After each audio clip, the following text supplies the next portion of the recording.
Sí, ¿eh? Muy buenas tardes. Estamos aquí reunidos para más un evento de la serie Diálogos de la Red EFIN, la Red de Economía Financiera, Fiscal y Monetaria, que es una red que agrega investigadores y docentes que tienen las finanzas como el centro de su agenda de investigación. Es una red que formalmente se constituye ese año, pero más de 20, 25 años de trabajo con las doctoras Girón, la doctora Correa, el doctor Vidal, el doctor Arturo Guillén, y es un gusto tenerlos con nosotros en la tarde de hoy para ese evento que es la conferencia sobre microfinanzas, del mito del Museo de la Pobreza, la financiarización, que va a dictar un amigo de la red, quien es Diego Guevara, y profesor de la Nacional de Colombia, y un miembro de la red lo va a comentar, que es el doctor Roberto Soto, de la Universidad Autónoma de Zacatecas. Entonces, antes que nada, quisiera darles una muy cariñosa bienvenida para los trabajos de esta tarde.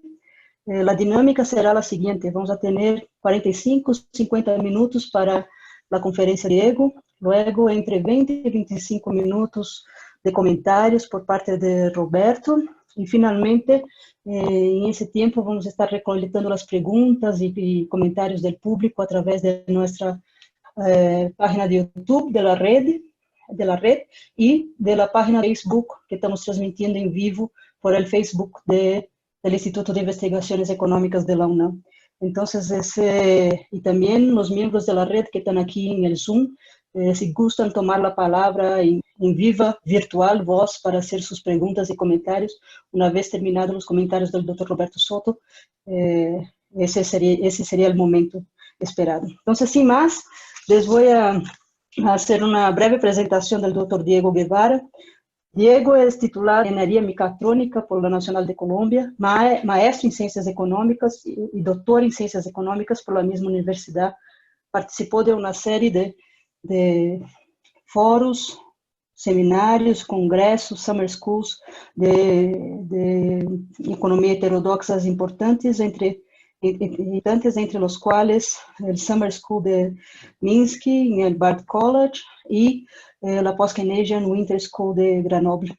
Actualmente es profesor de tiempo completo de la Nacional de Colombia y sus líneas de investigación giran en torno a macroeconomía post-keynesiana, economía de la educación, financiarización de la economía y economía de la educación superior. Antes de pasarle la palabra a los comentarios de Roberto Soto, leo su semblanza y ahora les voy a dejar ya con la conferencia del doctor Diego Guevara. Muy bienvenido, Diego. Esta que es tu casa en el Zoom y realmente allá en el instituto. La palabra es toda tuya.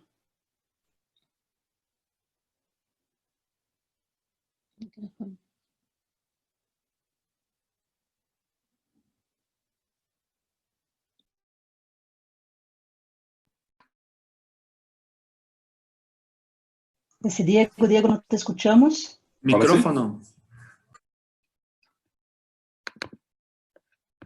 Cuando lo quiero, dame un instante para la... Ah, ya está. Perfecto, ahora sí te escuchamos. Sí. ¿Y la presentación también? Todo perfecto. Vemos la presentación y te escuchamos. Ya puedes empezar. Bueno, muchísimas gracias, Mónica, por la invitación. También me alegra ver a Alicia, a Roberto, los que he tenido el chance de compartir, y a todos los demás asistentes y a todas las personas que nos siguen por el Facebook del Instituto de Investigaciones Económicas de la UNAM, y también pues los que están por el canal de YouTube. Muchas gracias de nuevo a Mónica por invitarme a este espacio. Y bueno, pues un poco Mónica me propuso como algunos temas. Y si bien el tema, digamos, de las microfinanzas no ha sido el tema central, digamos, que he estudiado recientemente, sí, ahora que cuando preparé la conferencia en diferentes momentos pues, de la vida he hecho como algunos trabajos, y sobre todo en la perspectiva crítica. No olvidemos que cuando se habla de la financiarización, pues vamos a hablar de la perspectiva crítica. Entonces vamos a avanzar pues un poquito. La Mónica me presentó, Diego Guevara, de Bogotá, Colombia, de la Universidad Nacional. Cualquier cosa, ahí está mi correo en esta primera diapositiva, cualquier duda, cosas de los materiales y demás. Entonces, pues avancemos como rápidamente aquí en la presentación. Bueno, entonces, un poco cómo estructuré esta presentación para ir con calma. Vale, es un poco como el contexto, como que me ha motivado a retomar este tema y a dialogar con ustedes de un tema que es fundamental en las economías en emergentes y en desarrollo como la nuestra. Eh, y bueno, tal vez un poco pues, de lo que he leído recientemente que me motivó y lo que he escrito, algunas cosas en la prensa que me motivaron.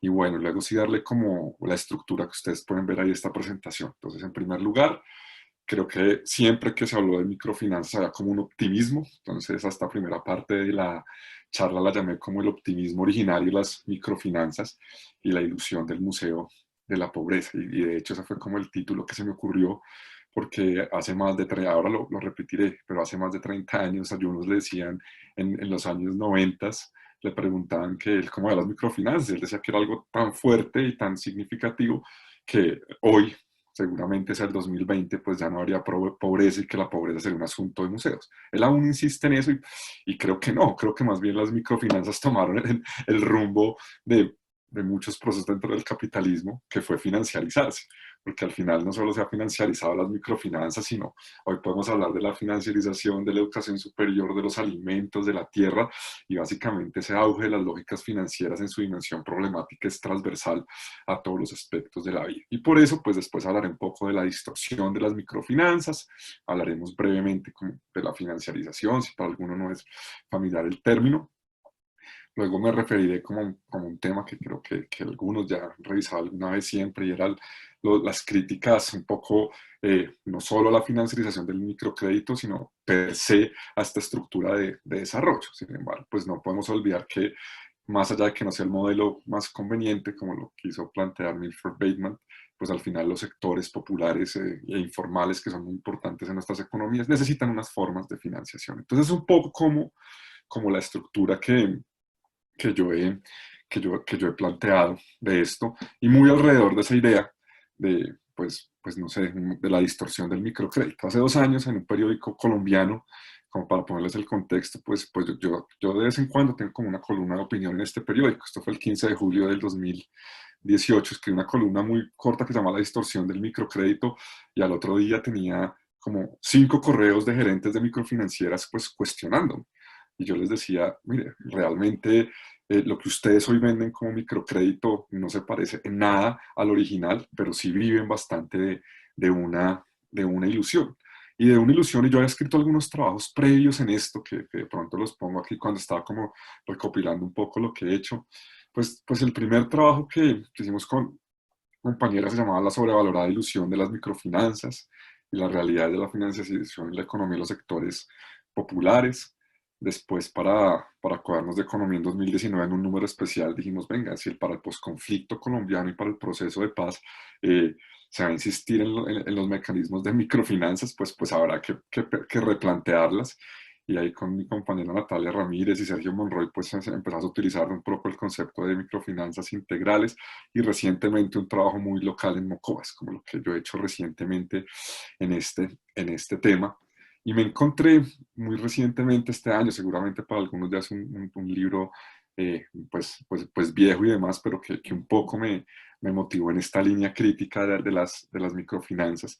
Y era un texto de Hugh Sinclair en el que él plantea como pues unas confesiones muy críticas y cuando de un hereje, confesiones de un hereje de las microfinanzas, y más que un hereje es porque él era parte de las lógicas microfinancieras, y al final pues termina cuestionándoles. Así que creo que es un libro que vale la pena de pronto en algún momento leer en esta perspectiva crítica. Ya sin más, digamos, con este preámbulo que les quería hacer, para ubicarlos un poco en que es una conferencia en una línea muy crítica a las microfinanzas, porque en general uno en cualquier escenario de economistas de la corriente principal, o incluso en muchos escenarios políticos, se ha romantizado las microfinanzas. Y creo que desde el mismo origen, como lo planteaba al comienzo, desde ese mismo origen de las microfinanzas, aún mucha gente se refiere a la noción romántica de Yunus, a la noción romántica de Yunus cuando él crece Banco Grameen, la historia muy famosa por todas, en la que Yunus tenía su idea muy original y romántica de que era que si le otorgábamos unos pequeños créditos a las personas más pobres, con algunas asesorías y un seguimiento adecuado, pues seguramente vamos a sacar a las personas de la pobreza. Y esta idea fue calando, digamos, bastante. Y esto llevó a que Yunus en sus comienzos, claro, pues, dentro de la evolución de las microfinanzas, pues hiciera muy famoso pues por esa frase que quise poner acá en la conferencia, ¿no? Él siempre decía, y lo peor es que aún lo sigue utilizando, ya no dice que algún día será de los nietos, sino que más bien la pobreza debe ser asunto de museos, pero Yunus, como lo puse acá en esta diapositiva, mira, un día nuestros nietos irán a los museos de la pobreza, y él siempre ha sido como muy, muy optimista, y en general muchas de las personas que trabajan a profundidad los temas de microfinanzas, desde Beatriz Armendáriz, que era como referente en las literaturas tradicionales de microfinanzas, pues siempre fueron bastante optimistas. Sin embargo, pues las microfinanzas se fueron distorsionando. A pesar de que originalmente hay un romanticismo, ¿por qué?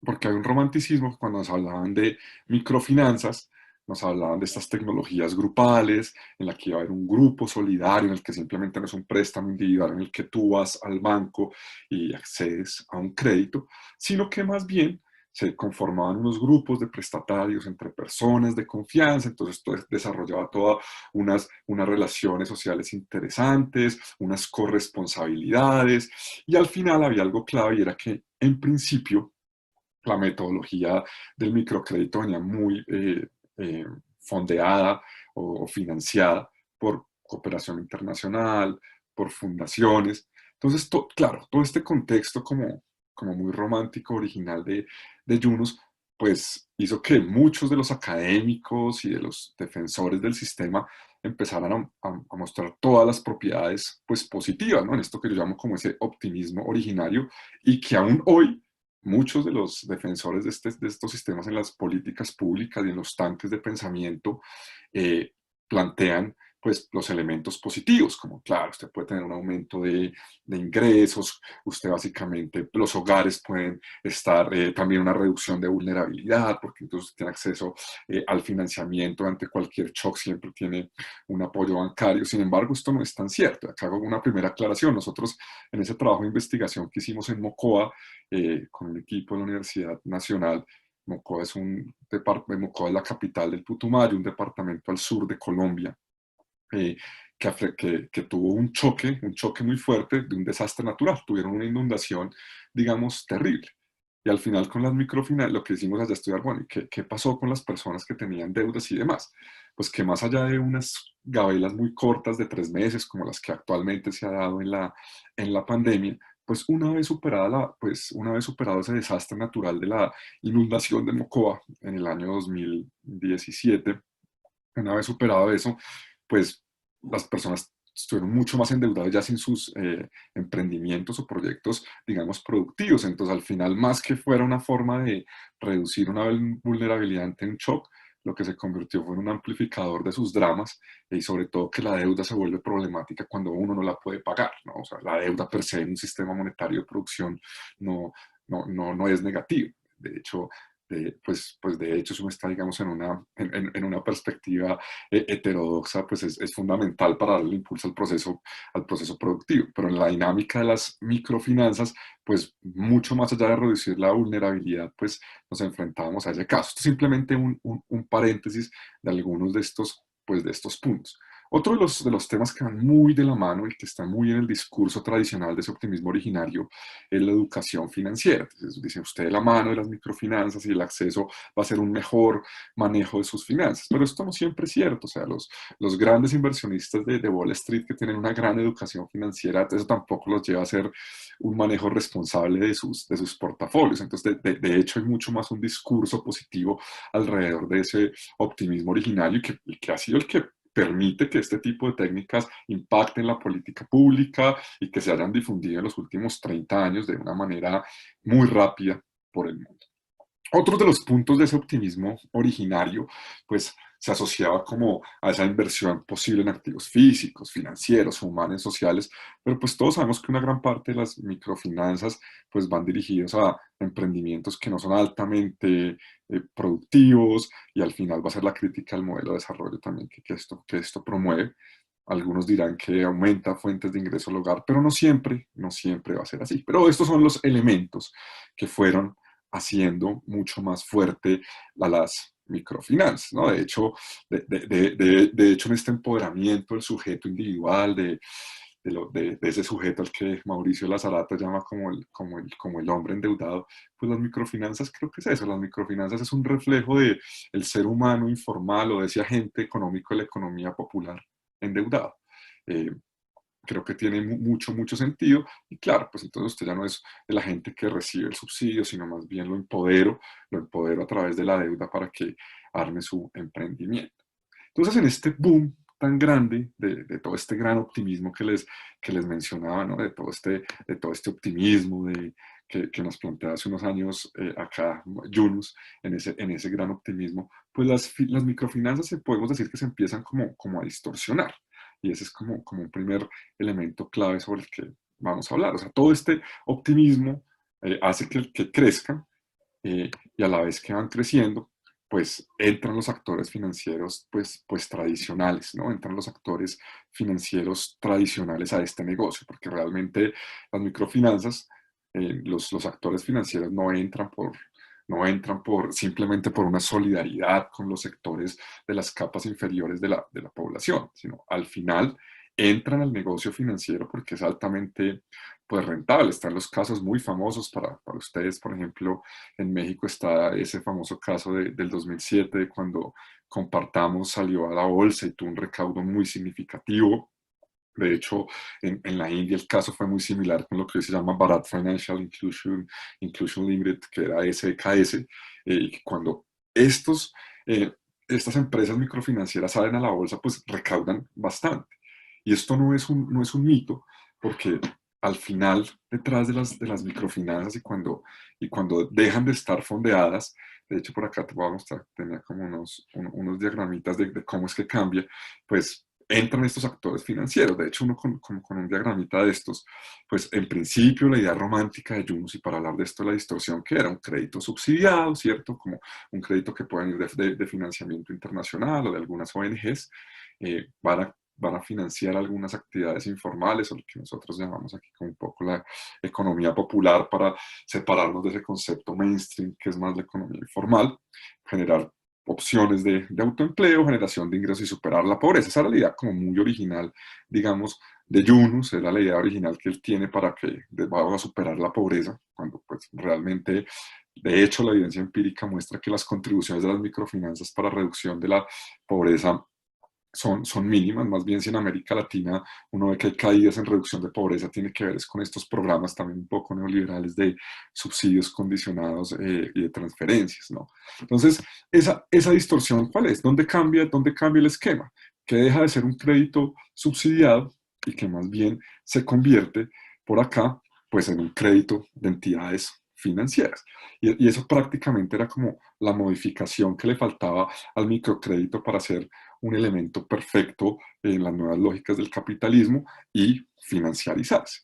Entonces es un negocio tan rentable, ¿sí? Realmente es algo tan rentable y además sugiere el autoempleo. O sea, esto es como la mezcla de las diferentes soluciones en el nuevo capitalismo en el que pues usted no requiere ayuda estatal, más y usted en vez de pensar en soluciones de pleno empleo desde el punto de vista macroeconómico, trate usted de autoemplearse, ¿no? Que sería como otro de esos puntos que uno podría plantear acá. O sea, cuando uno por aquí en este puntico habla del autoempleo, y si usted mezcla el autoempleo con el crédito a entidades financieras, pues es la noción ideal del hombre que se hace a sí mismo dentro del capitalismo financiarizado del siglo XXI. O sea, me desprendo del Estado, el mismo sistema financiero me ayuda a autoemplearme y construyo mi vida de éxito. Y unos pocos casos puntuales de las microfinanzas son los que se utilizan como los grandes ejemplos. Entonces, este primer elemento, creo este acá que les estoy rayando, ese primer elemento va a ser un elemento bien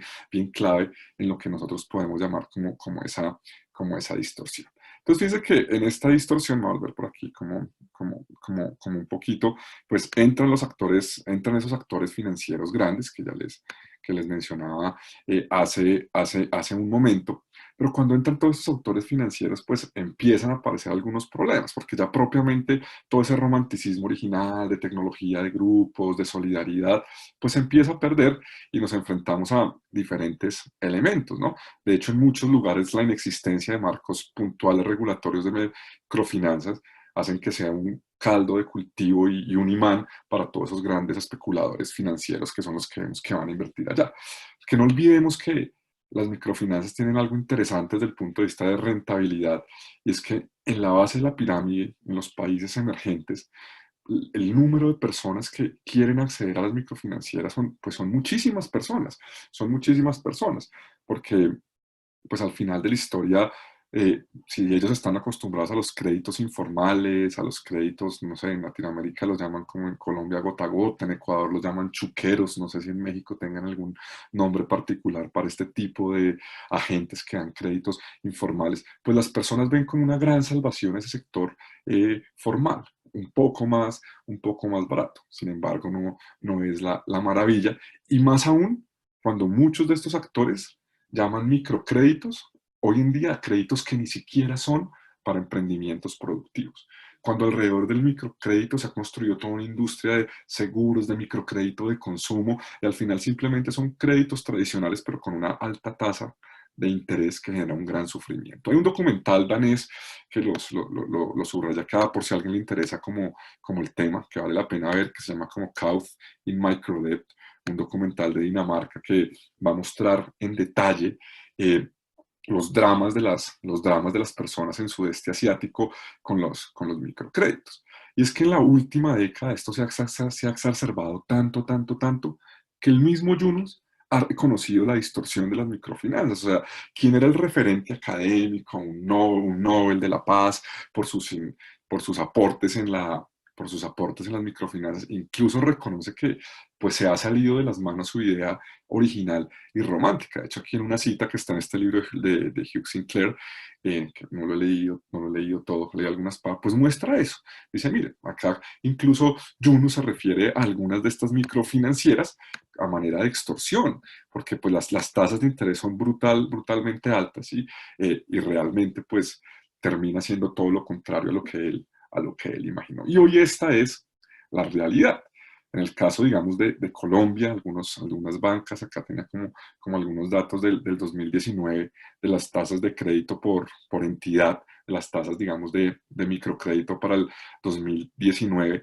Y curiosamente, hoy en el mercado del microcrédito están los grandes actores financieros para el caso de Colombia. ¿Quiénes son? Que son Bancolombia, 40% del mercado bancario tradicional, Banco de Bogotá y pues los otros grandes del Grupo Aval. Y algunos tradicionales que seguramente están en México, como el Banco de la Mujer, seguramente otros más, pues están en ese mercado. Pues miren que para el caso de Colombia son unas tasas de interés sumamente altas. O sea, son tasas que oscilan entre el 25 y el 55%, que eso en términos efectivos anuales es alto si lo vemos en comparación con un crédito hipotecario que en Colombia es el 10%, para que haya como digamos, un punto de comparación. Entonces, la realidad es que sí hay una distorsión y sobre todo pues a las altas tasas de interés. Como les decía al comienzo, claro, la justificación es que a usted le dicen, bueno, si yo a usted le voy a cobrar, si a usted un agiotista o alguien que genera crédito informal le cobra a usted un interés del, no sé, 300% anual, yo solo le voy a cobrar a usted el 150% anual. Claro, para una persona que está acostumbrada al crédito informal, le abren esta nueva puerta de un crédito formal pues fácilmente va a ir a él. Y por eso en todos nuestros países estas dinámicas de microcrédito se han fortalecido bastante. O sea, hay muchos agentes que lo toman porque lo ven conveniente a pesar de que es costoso y genera una gran rentabilidad y es extraer una gran parte de la base de la pirámide. De hecho, estos actores tradicionales que nosotros tenemos han saltado al mundo del microcrédito porque se dan cuenta que es muy rentable. Es mucho mejor, ustedes saben, los microcréditos se caracterizan por ser créditos de bajo monto, entonces para un inversionista financiero es mejor prestar, yo tengo 100 mil, no sé, si yo tengo 100 millones de pesos colombianos, o si digamos solo 100 millones, pues para mí es mejor prestarle, no sé, si 1 millón a 100 personas a la tasa de interés del 50% con los riesgos que esto implique, eso es mucho más rentable que prestarle 100 millones a un empresario de mucha confianza a una tasa del 10%. Y los grandes actores han entendido esta dinámica y por eso han entrado en las microfinanzas. Y de hecho eso es parte de la distorsión de las microfinanzas, que no solo están las microfinancieras tradicionales, sino que los grandes bancos también han querido entrar al negocio. Claro, al menos para el caso colombiano, para el caso peruano que también he seguido de cerca, es muy similar. O sea, los grandes actores y los bancos tradicionales ven esto como una parte más de su portafolio. Si bien siguen existiendo algunas microfinancieras, unas muy poquitas practican las tecnologías originales, la realidad es que ellas se han financiarizado. Entonces, esto me permite saltar, digamos, como con esta introducción y este contexto un poco de lo que están las, las, mm, las microfinancieras, pues podríamos saltar como a esta idea, a esta idea rápida de lo que es la financiarización de las instituciones microfinancieras. Cuando nosotros hablamos de claro, hoy hablar de financiarización, como lo dice Malcolm Sawyer, es un concepto que aplica de manera diferente según el tiempo y el lugar. ¿Sí? Seguramente una cosa es la financiarización en los países de centro, otra cosa son los elementos de la financiarización en la periferia. Y si yo creo que hay un elemento clave que en la literatura, digamos, tradicional anglosajona sobre la financiarización pues no se estudia porque tampoco tienen ese fenómeno. Uno nunca ve microfinancieras en Alemania o en Estados Unidos, no es que sean el boom porque sus estructuras productivas no responden, no necesitan de ese tipo de bancos. O sea, de hecho, las microfinancieras se nutren de las precarias estructuras productivas de nuestros países, ¿no? Ese es como el gran drama, ¿no? Y tampoco ayudan a un cambio en el modelo de desarrollo, sino más bien como que para que usted sobreviva dentro de esa estructura, digamos, pues productiva, si lo podemos llamar, informal, de prácticamente negocios que no generan valor agregado. Entonces, hablemos nuevamente de esa financiarización. De hecho, si para alguien no es el contexto, diga, el concepto no es familiar, tal vez ya vuelvo a la otra positiva, me salté esta, pero tal vez el concepto introductorio de financiarización tiene que ver con la idea que uno ve siempre en la literatura de Gerald Epstein de, sobre el incremento de un rol y motivos financieros en la economía. Esto es muy, muy tradicional. Cuando hablamos de financiarización, pues encontramos N mil definiciones, pero pues tal vez a mí siempre me gusta cuando alguien me pregunta, Diego, ¿qué es la financiarización? Yo le digo, bueno, pues hay un auge de roles y motivos financieros, pero sobre todo es un auge problemático, porque si no podríamos confundir el concepto con la profundización financiera, que ese sí le gusta mucho a las microfinancieras, porque entre más microfinanzas, entre más acceso a bancos y demás, entonces usted va a salir de pobre, vamos a mejorar la desigualdad y todos los aparentes beneficios.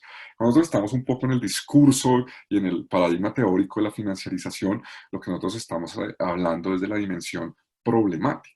¿Sí? O sea, nunca nadie habla de financiarización para referirse a las cosas buenas de las finanzas, o tal vez alguien que esté perdido teóricamente. Entonces, cuando hablamos de la financiarización del microcrédito, nos vamos a referir a una dimensión problemática de ese auge de los créditos a pequeños montos. Y creo que eso es bien, bien importante. Por supuesto, hoy encontramos la financiarización desde lo macro hasta lo micro. Podemos encontrar la financiarización en los gobiernos cuando tenemos que hablamos de las políticas de austeridad fiscal, cuando una gran parte de los presupuestos nacionales se los lleva el pago de la deuda pública. Las lógicas del new management público al interior de los gobiernos se pueden entender como formas de gestión financiera al interior, digamos, pues del gobierno. Entonces puede ser formas de financiarización. De hecho, cada vez a nivel de las firmas, cuando la lógica financiera se sobrepone sobre la lógica productiva, podemos hablar de financiarización. Entonces es un concepto muy grande y muy amplio que también tendrá sus implicaciones en países del norte, en países del sur, porque seguramente hace 10 años alguien me decía de Estados Unidos, pero ¿cuál financiarización en Colombia si los mercados financieros son pequeños y la bolsa de valores, que la capitalización sobre el PIB es muy pequeñita? Y yo decía, no, lo que pasa es que en las economías emergentes hay otras dimensiones, ¿como cuáles? Para mí las dimensiones importantes, al menos de los casos que he estudiado recientemente, pues tienen que ver con las lógicas de los fondos de pensión privados, que son los actores financieros claves en economías emergentes, con la lógica de los microcréditos, que también van tomando mayor poder en muchos países, y desde el punto de vista macroeconómico, pues con los flujos de capitales y la dependencia externa, y creo que son como unas dimensiones más específicas. Nosotros acá seguramente en nuestros países hablar de financiarización por un mayor rol de los inversionistas en la bolsa de valores y cómo esto desplaza empleos seguramente es mínimo a comparación de los países avanzados. Entonces, por eso creo que hay toda una literatura reciente sobre financiarización en países emergentes y el microcrédito es uno de esos puntos que hay que explorar en detalle sobre la financiarización en países emergentes. Y por eso, volviendo acá a la siguiente diapositiva, pues cuando hablamos de la financiarización, digamos, de las microfinanzas y tenemos este concepto del interés del accionista, pues es un concepto muy claro en la financiarización. De hecho, en la literatura de la financiarización, cuando se habla del shareholder value o la maximización del valor del accionista, pues creo que es uno de los conceptos centrales en los últimos 30 años, al menos para las nociones de financiarización de los países del norte. Y sobre todo cuando muchos de estos accionistas son los que han entrado a economías emergentes a invertir en microfinancieras, muchas veces por el afán de tener rentas, pues esa metodología original de préstamos de grupo se pierde y lo que hay más bien es un interés completamente rentista que lleva un sobreendeudamiento. Entonces fíjense que cuando aparece el sobreendeudamiento es que aparece esa dimensión problemática de las finanzas, se los decía al comienzo. Per se, el endeudamiento pues no es malo. El endeudamiento, ¿cuándo es? Pues cuando usted lo lleva a una crisis microfinanciera. Será interesante estudiar tal vez que lo tendremos que hacer ahora, pues cuáles han sido los efectos de la pandemia sobre todos los usuarios de las microfinanzas. Yo creo que esa va a ser ahora una tarea bien importante, porque muy seguramente con los confinamientos los sectores populares y los sectores informales fueron los que pues ya no pudieron generar más ingresos y los programas de subsidio servían para sobrevivir, pero la economía informal, como vive el día a día, pues habrá que ver cómo se disparan los índices de cartera. Supongo que en México, al igual que en Colombia, habrán dado tal vez algunas gabelas, algunos espacios para el pago de los créditos. No obstante, es muy posible que de esta crisis del COVID sea un sector que salga muy golpeado, pues porque principalmente la informalidad vive del día a día, las microfinanzas viven de ese día a día. Entonces, en este concepto, digamos, uno puede hablar, y creo que es una dimensión bien clave en los países emergentes que creo que vale la pena mencionar, y es hablar pues de lo que uno podría tener como esas microfinanzas financiarizadas, ¿sí? O sea, básicamente que están alejadas de ese propósito altruista original, ¿cierto? Que era la noción romántica de Yunus, y por eso yo le puse eso en el título de la charla, o sea, el mito del Museo de la Pobreza, que realmente es una ilusión. Yo no conozco ningún museo pues de la pobreza en el mundo. Uno no puede conocer que las cifras digamos, de pobreza en el mundo han bajado, pero poco o nada tiene que ver muy poco con el microcrédito. Creo que tienen que ver con otras razones, sobre todo con las razones macroeconómicas del ciclo. Para nuestra región, las caídas en pobreza tienen que ver con el ciclo, y cuando el ciclo económico del mundo de los commodities se acaba, pues la pobreza estaba creciendo. O sea, antes del COVID, en la región, en América Latina, la pobreza empezaba a crecer, y con el COVID seguramente mucho más. Y pues las microfinanzas no le hacen cosquillas a eso. Entonces, esta noción del Museo de la Pobreza, por eso para mí hoy es un mito, a pesar de que es una historia y es una frase muy bonita de Yunus y muy romántica, pero que se queda en eso. Eh, ¿Y por qué podemos decir entonces que se empiezan pues a financiarizar y a distorsionar sobre todo? Porque si bien por un lado está el interés de los accionistas en búsqueda de su rentabilidad, por otro lado aparece una dimensión, digamos, bien problemático asociada a que, por ejemplo, a unas tasas de interés que superan de hecho, como cercanas a la usura. Los límites son bastante altos. Prácticamente muchas de las microfinancieras hoy olvidaron que la metodología original requería un acompañamiento y demás, e incluso se han desvinculado del propósito productivo. O sea, cuando hablamos de la distorsión de las microfinanzas, hoy hay muchos créditos que se dan a las personas en microfinancieras para comprar un televisor, una lavadora, para que vea Netflix en la pandemia. Creo que con eso tiene que ver la distorsión del microcrédito en muchos lugares, y bueno, sin olvidar los métodos de cobranza intimidantes que han generado sus suicidios y demás en algunos países pues de Asia, donde surge el mismo microcrédito. Incluso autores de la corriente principal, como los recientes ganadores del Nobel, Duflo y Banerjee, ellos mismos en su libro Repensar la pobreza tienen incluso un capítulo que cuestiona algunas de las prácticas pues del microcrédito, ¿no? Entonces, per se, digamos que incluso dentro de la misma escuela principal, el microcrédito se ha cuestionado. Nosotros lo cuestionamos un poco más desde esa perspectiva de microfinanzas, digamos, financiarizadas. Y pues hoy lo que hay entonces y la perspectiva que se puede plantear, y esto un poco en parte el trabajo que se hizo con Natalia Ramírez previamente, que hice con ella en este trabajo en Mocoa y en el otro artículo Agroecología, pues con qué tiene que ver la noción de finanzas financiarizadas. Pues tiene que ver aquí con un proceso, digamos, muy descontrolado, ¿sí? Porque crece lo que hay acá, y lo subrayo aquí en rojito, lo que hay es un crecimiento descontrolado de la oferta de servicios financieros, ¿cierto? En manos de las instituciones tradicionales. Y claro, como hay un crecimiento, pues al final en ese sector sí pueden haber dinámicas de inestabilidad y demás, ¿sí?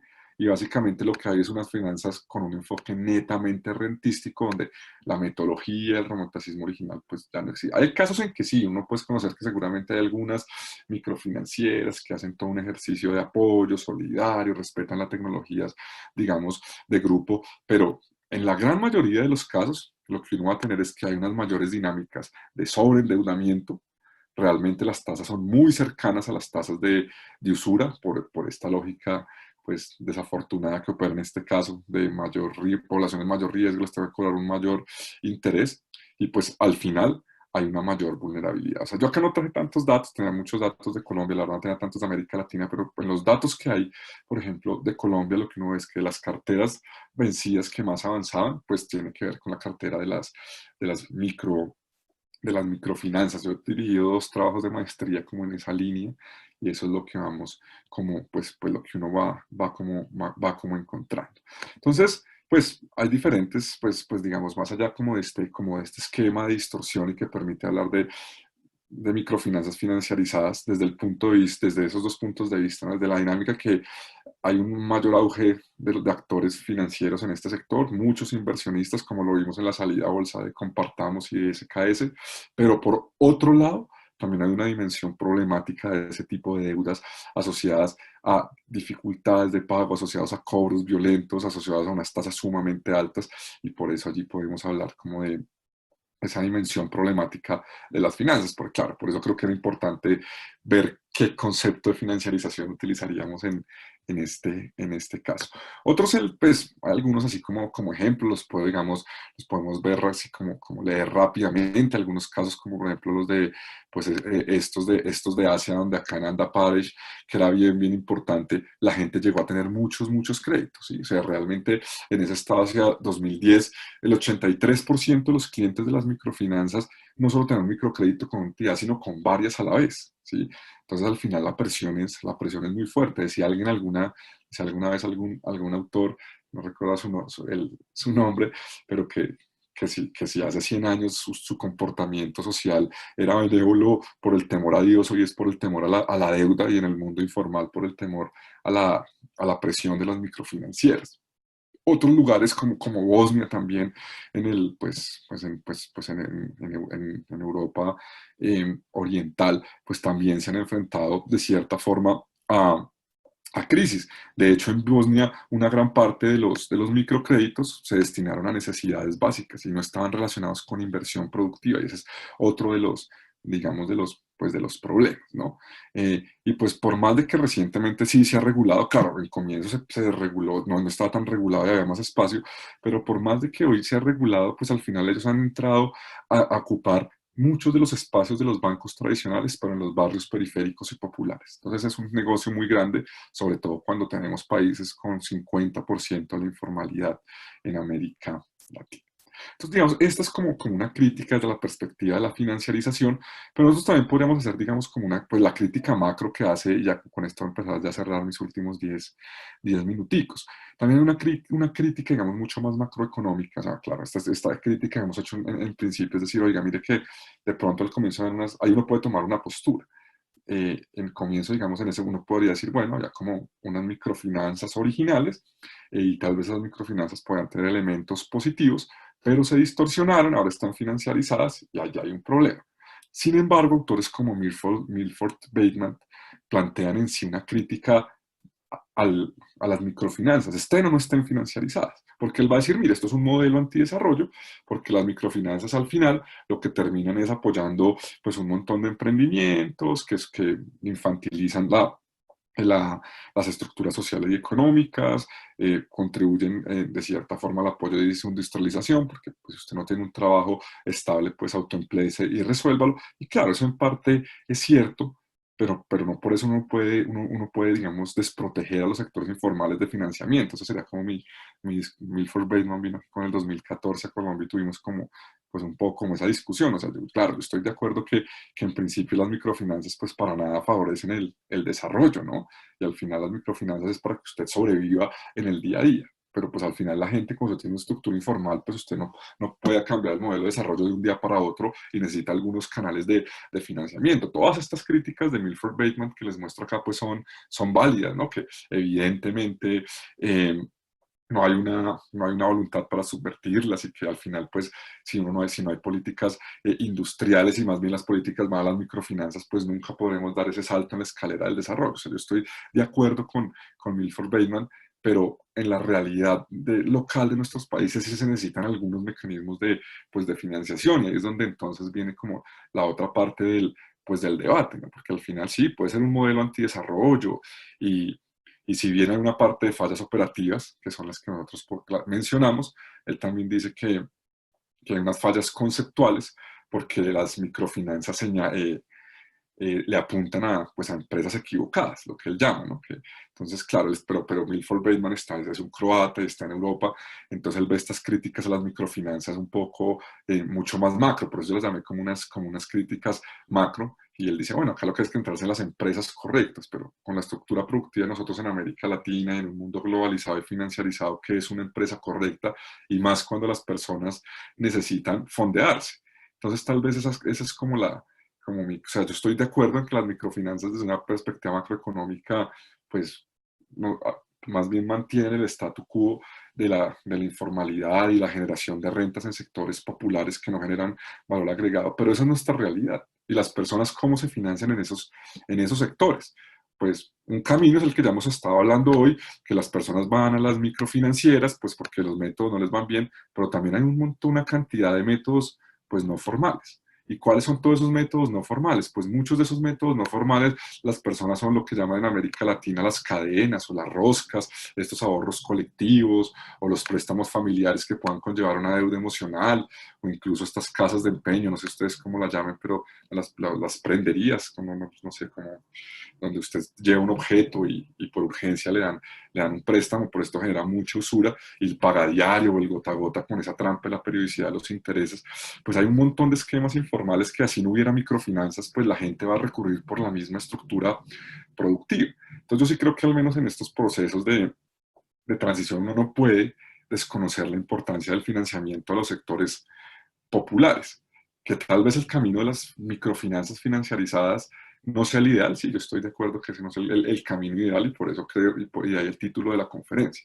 Pero la economía informal requiere formas de financiamiento y por eso las microfinanzas han sido un gran negocio, porque es que las personas de la economía popular y de la economía informal necesitan buscar caminos. Entonces, en esos caminos, pues ¿qué puede suceder? O sea, si hay que buscar, así como en lo macro pensamos en los retornos a las bancas públicas de desarrollo, pues yo creo que aquí hemos estado trabajando recientemente un concepto muy bonito que se llama como el de las alianzas público-populares, que si bien en el discurso neoliberal siempre se habló de las alianzas público-privadas como ese nuevo elemento central del nuevo capitalismo, pues tal vez para las microfinanzas integrales se pueden pensar pues en cooperativas pero con apoyo público, es decir, unas microfinanzas integrales pero con alianzas público-populares y que por supuesto van a estar distantes de la financiarización porque las personas en la economía popular sí requieren formas de financiamiento. O sea, claro, si tuviéramos de una que podemos de un día para otro construir todo un proceso de industrialización, pues evidentemente es el modelo, apostémosle a eso y no nos centremos en esto, pero esa no es nuestra realidad inmediata y en la realidad inmediata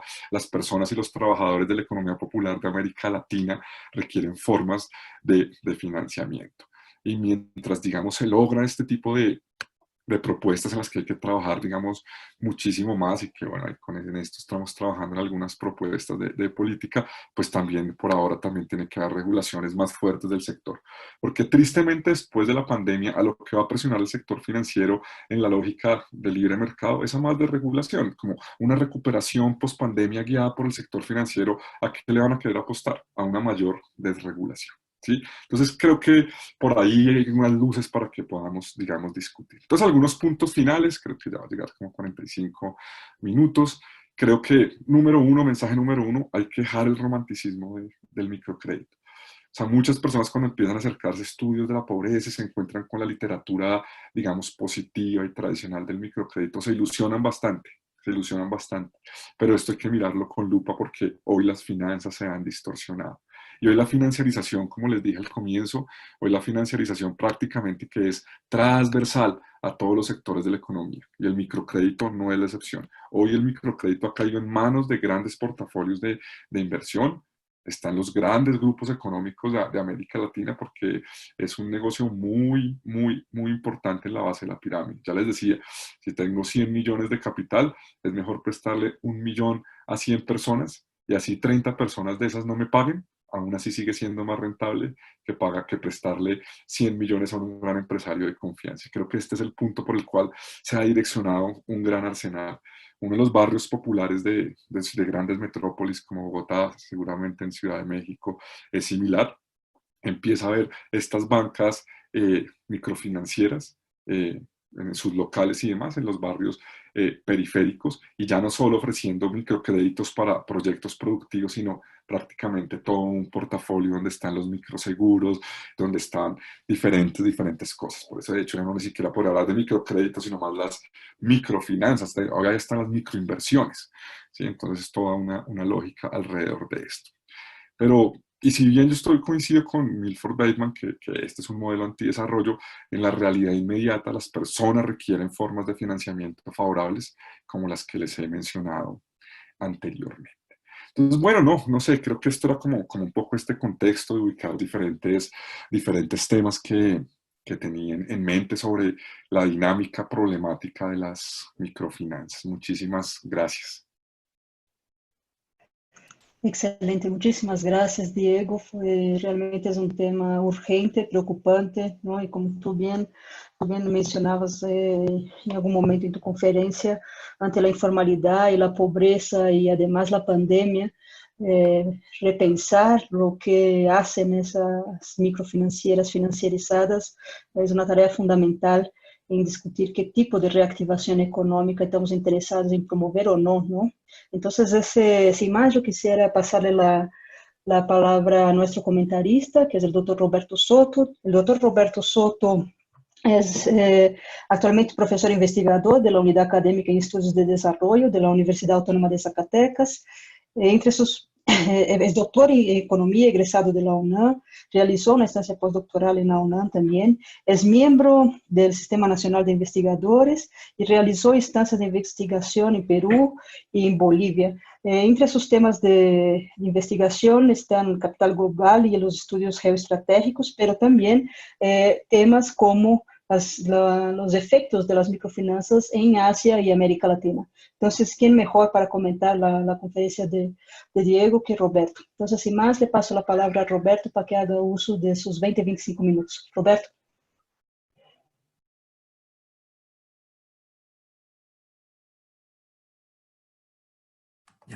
Gracias, Mónica.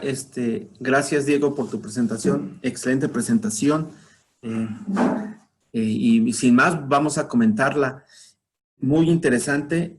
Es un tema que a todas luces es fundamental entenderlo, comprenderlo hoy en día, más porque estamos viviendo un escenario de una crisis, como se conoce como una crisis de sobrediseño. No es una crisis, como ya se ha comentado, no es una crisis ni de tipo de cambio, ni de crisis bancaria, ni crisis financiera, sino es una crisis sobre diseño donde prácticamente la economía a nivel mundial paró y bueno, y eso tiene efectos severos de manera socioeconómica. Toda la población, principalmente en la población más pobre. Y siguiendo lo que decía Diego, pues hay que ver por qué afecta tanto a los pobres una crisis. Y los afecta tanto, pues dependiendo cuáles son sus fuentes de financiamiento.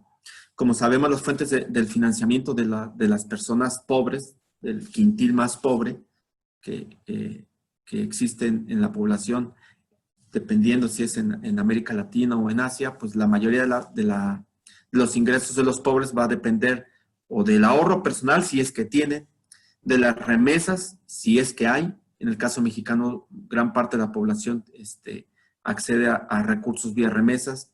Ingresos laborales, si es que tienen, y normalmente esos ingresos laborales provienen del mercado informal.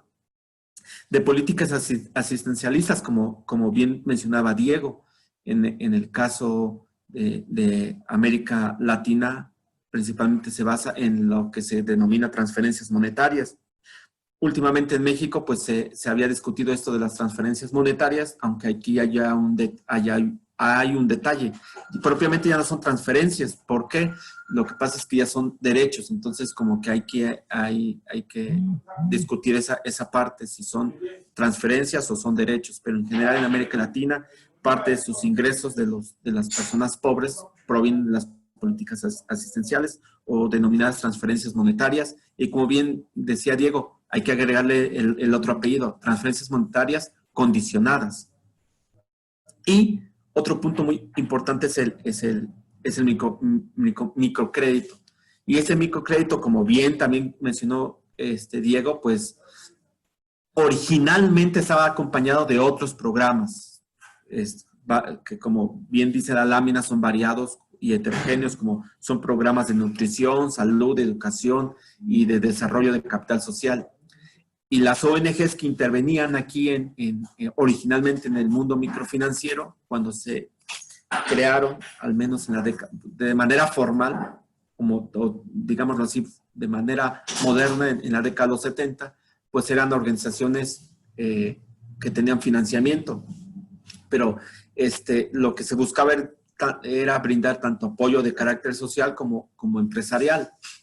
Y tenían dos naturalezas, como ya habíamos destacado en algunos textos, o como se destacan en algunos textos y en algunas otras exposiciones, tenía una naturaleza social, o sea, nada de rentismo, sino tiene que ver con cuestiones de alfabetización, material de salud, acceso a servicios médicos, preventivos, etc. Entonces, el otorgar microcréditos originalmente iba acompañado de otro tipo de programas. De carácter empresarial, pues enseñaban a las personas cómo desarrollar negocios productivos, se les daba asistencia técnica, capacitación financiera, pero esto, bien lo dice Diego, esto cambió porque pues, se observó que esto era un negocio, los pobres en un negocio.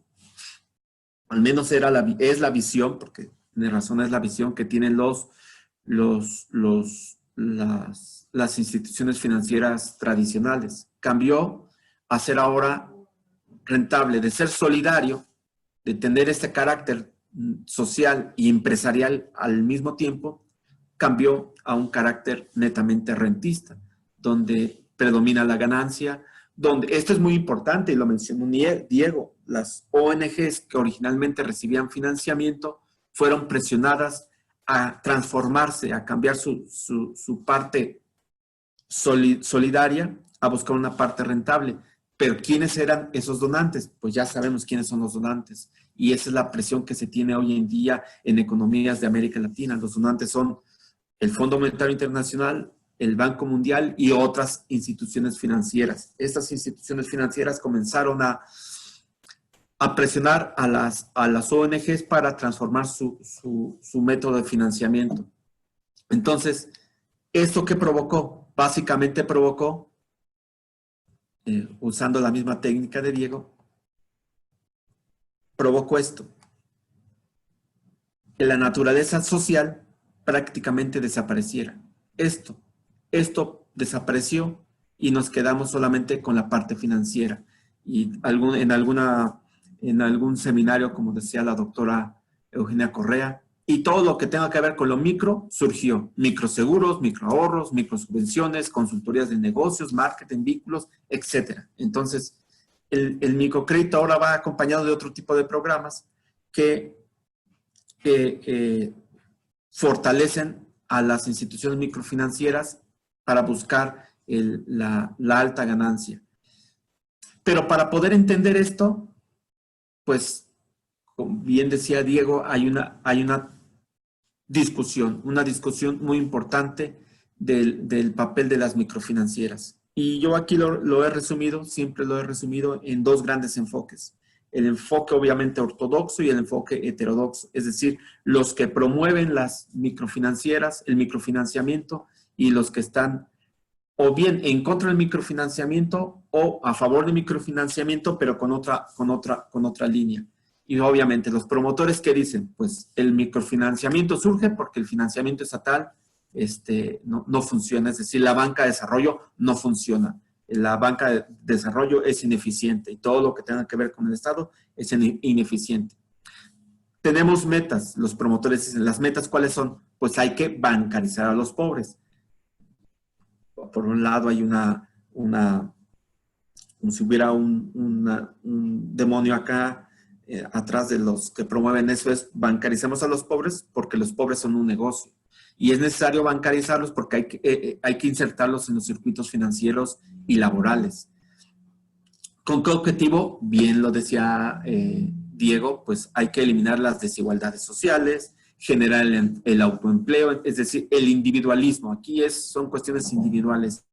Como bien mencionó él, y yo lo destaco también, eso del pleno empleo no funciona. Entonces, lo que sí funciona es el autoempleo. Entonces, el autoempleo va a permitir salir de la pobreza, no el pleno empleo, según los promotores de este sistema financiero. ¿Y qué quiere decir? Que a mayor crédito va a haber menor nivel de pobreza. Pero, ¿qué dicen los críticos? Los críticos de este sistema sostienen que el microfinanciamiento surgió precisamente porque se desmanteló la banca de desarrollo. El financiamiento público llegó a niveles, en el caso de mexicano, llegó a niveles por debajo del 5% del Producto Interno Bruto cuando estábamos en niveles del 30% del Producto Interno Bruto. Es una línea con tendencia decreciente. ¿Qué busca el microcrédito? Bueno, si voy rápido, no quiere decir que no es un punto fundamental. Esto es un punto fundamental. El papel que tiene el crédito en la economía y principalmente el crédito público. Entonces, los críticos dicen, pues, surgen las microfinanzas porque precisamente el crédito público pierde poder, pierde autoridad en el sistema financiero a partir de la banca de desarrollo. Se desmantelaron las bancas de desarrollo en América Latina, en muchos países del mundo. ¿Y qué busca? Pues realmente busca clientes. O sea, aquí esto es cuestiones, igual que el sistema de salud. ¿Qué busca el sistema de salud actual? Lo que busca el sistema de salud son clientes, no curar a los pacientes. Entonces, es muy interesante el juego de palabras. Entonces, buscan clientes esta industria microfinanciera porque es eso, es una industria que busca la ganancia. ¿Y qué más? ¿Qué mejor cliente que las mujeres? Porque también, bueno, es algo que no escuché aunque sí sé que lo maneja Diego, pero no lo escuché en su conferencia, porque en América Latina el mayor número de clientes son mujeres. Estamos hablando aproximadamente de 9 de cada 10 personas que acceden a la industria microfinanciera son mujeres. No es así lo mismo en Asia, casi es 50-50. Pero en América Latina la mayoría de las personas que acceden a la industria microfinanciera son mujeres. Esto hay que destacarlo.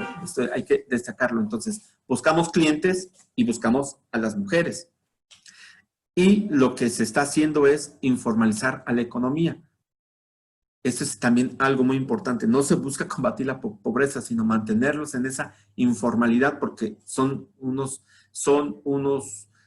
clientes muy importantes para aumentar la ganancia de esta industria.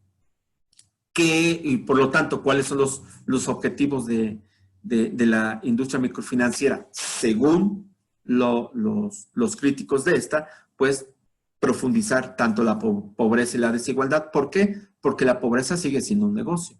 Y bien, destacando bien, como lo dice Diego, esa intervención antidesarrollo, tal como menciona Milford Bateman. Entonces, siguiendo la visión de Bateman, esta industria microfinanciera lo único que está haciendo es aplicar políticas financieras que básicamente son políticas de antidesarrollo, no se está generando el desarrollo en el sentido amplio.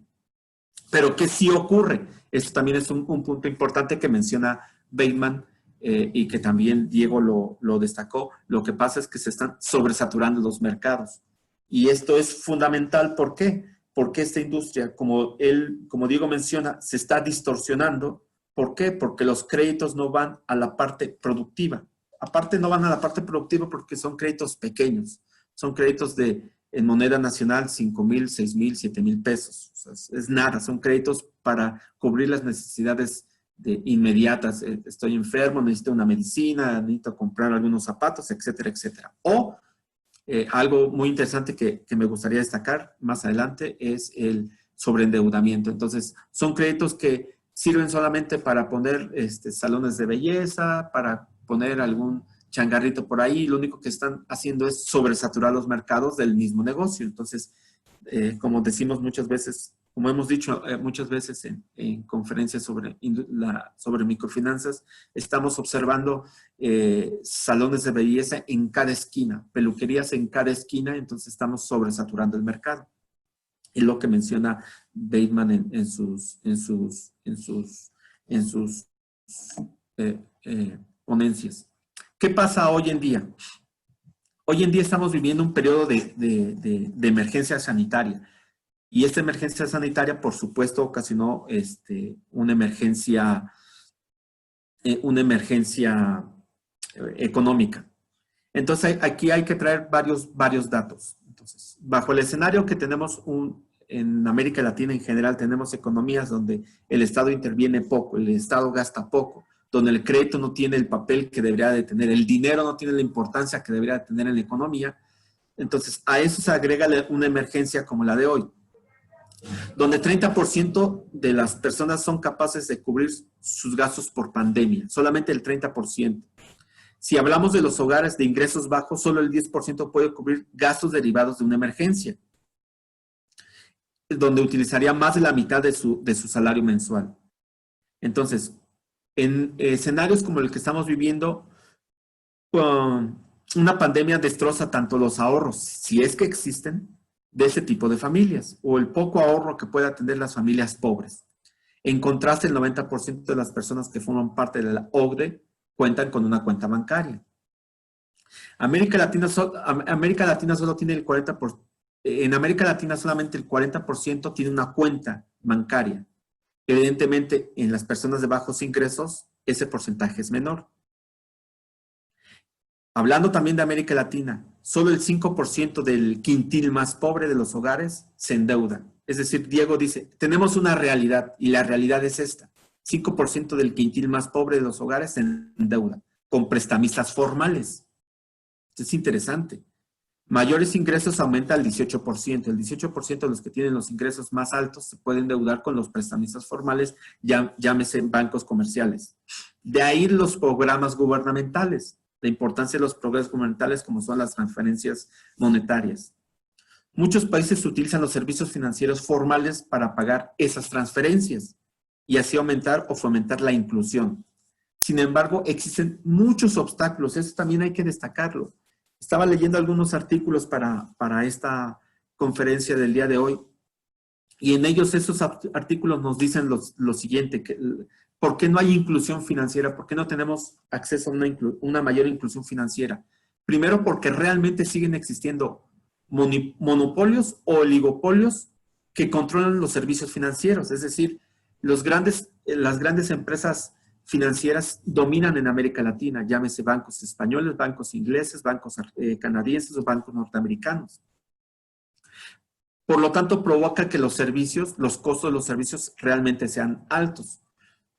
Por ejemplo, ¿qué otra cosa provoca? Que los depósitos, que los requisitos para poder abrir una cuenta bancaria sean muchos para la capacidad que tiene una persona de bajos ingresos. Los niveles de informalidad laboral inhiben, también es muy importante. En la conversatorio anterior hablábamos del sistema de pensiones y antes de entrar de lleno al sistema de pensiones se dio una introducción de cómo estaba el mercado laboral. Entonces, El problema de la falta de ahorro tiene que ver, por supuesto, con los ingresos provenientes del mercado laboral en general. Sin embargo, pues tenemos un mercado laboral muy, muy restrictivo. ¿Qué más podemos decir? Los niveles de informalidad inhiben a los prestamistas para que concedan crédito a estas personas que trabajan en los mercados informales. Es decir, tenemos un mercado formal, laboral formal, muy, muy pequeño. Y el mercado informal, que es muy amplio, pues inhibe el que pertenece a ese mercado informal, pues tiene restricciones para acceder a los servicios financieros tradicionales. Este tipo de segmentos, si hay una encuesta de los hogares pobres y de ingresos medios en América Latina. Esta encuesta se hizo en países como Brasil, como México, como Perú. Y esta encuesta arrojó resultados muy importantes. Ese tipo de segmentos de las personas pobres procuran endeudarse con fuentes informales, es decir, a lo que Diego mencionaba como las casas de empeño, las gota a gota, etcétera, etcétera. Prestamistas pequeños. En México y Perú, los más pobres de los pobres se endeudan con las instituciones microfinancieras.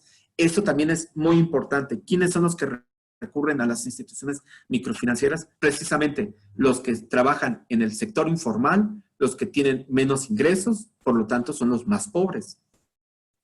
Y esto es también interesante, las instituciones microfinancieras pueden ampliar el acceso a sus servicios, pero a un costo muy, pero muy alto. Diego hablaba del caso colombiano, si bien la entendí, con tasas de interés del 50%. Bueno, en México, Compartamos Banco tiene tasas de interés del 70, 80, 90 o más, o a veces, en ocasiones, superior al 100%. Por lo tanto, ¿qué podemos concluir en este sentido? Podemos concluir algo muy importante, que tenemos un sistema financiero que tiene un esquema de precios regresivos. Es decir, los prestamistas están otorgando los créditos a los pobres, pero están cobrando tasas de interés exageradamente altas, tasas, sinceramente, de usura. Es decir, hay una correlación positiva entre tasas de interés y pobreza. A mayor nivel de pobreza, mayor nivel de tasa de interés. Entonces aquí, Diego él habló sobre qué podemos hacer. O sea, la realidad dice que por se requiere financiamiento. ¿Cuál es el camino ideal para este financiamiento? Hay algo muy interesante.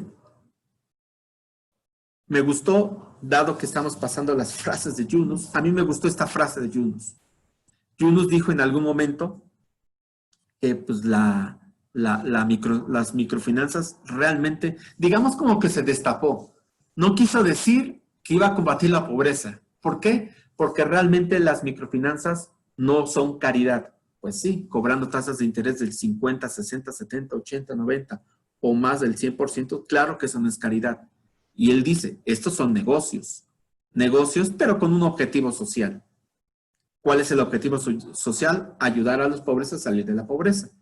Gran negocio, excelente negocio, la industria microfinanciera. ¿Por qué? Porque los bancos no conceden los créditos a este tipo de personas. Entonces, básicamente la industria microfinanciera lo que vino a hacer es suplir el negocio, el faltante que se tenía el sistema financiero. El faltante era acceder a los pobres a tener un crédito. El problema es que los bancos actuales ya vieron que es necesario participar en este negocio porque es muy rentable. Entonces ya hoy en día tenemos a bancos comerciales transnacionales, las grandes transnacionales bancarias, meterse en este negocio. Entonces BBVA ya accede a las microfinanzas. Por ejemplo, Banco Azteca accede a las microfinanzas. Y N bancos, los bancos formales están metiéndose ya en la industria microfinanciera. No solo digámoslo así, la industria microfinanciera tradicional, como en este caso es Compartamos Banco, que es uno de el primero o segundo microfinanciera más importante en América Latina. Por eso la importancia de Compartamos Banco. ¿Cuál es el camino ideal? Esto también es muy interesante, que mencionaba Diego, y aquí hay varias propuestas. Primero, tenemos un modelo microfinanciero que tiene objetivos, y su objetivo es la alta rentabilidad. ¿Cómo obtener ganancias la industria microfinanciera? Monetizando a los pobres. ¿Por qué? Porque los pobres es un negocio. Entonces estamos en una situación de apropiación del ingreso de los pobres, del poco ingreso de los pobres. Se está apropiando, está siendo apropiado por parte de la industria microfinanciera. Y me gusta resaltar el término de industria microfinanciera. Casi nunca menciona las instituciones microfinancieras, ¿no? Y es una gran industria. Pero aquí está surgiendo un gran problema. Se está creando un proceso que bueno, no sé si alguien lo ha denominado, pero yo sí, microfinanciamiento tipo Ponzi.